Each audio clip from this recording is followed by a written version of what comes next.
Hello everyone and welcome back to our YouTube channel.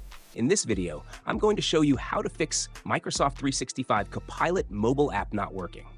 First, we'll start with something very simple, yet powerful.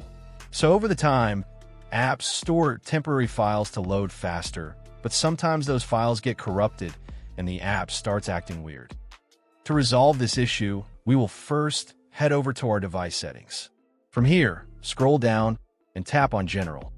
Once you're in the General Settings tab, look for iPhone Storage option and tap on it.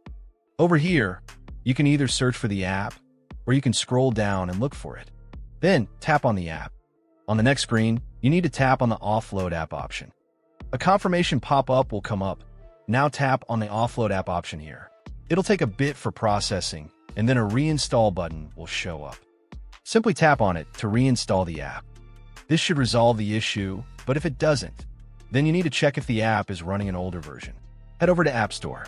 From here, double tap on this search icon in the bottom right corner, and then search for the app.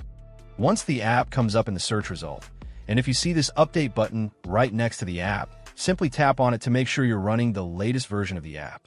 However, if you continue to encounter this issue, then you will need to completely reinstall the app, which usually resolves the problem.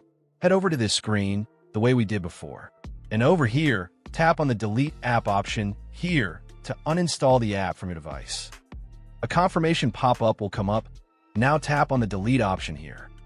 Once uninstalled, open up App Store and search for the app in the search bar. After the app comes up in the search result, simply click on this cloud icon to install it back onto your device. Hopefully, this resolves the issue. If it does, consider sending a super thanks to support our channel.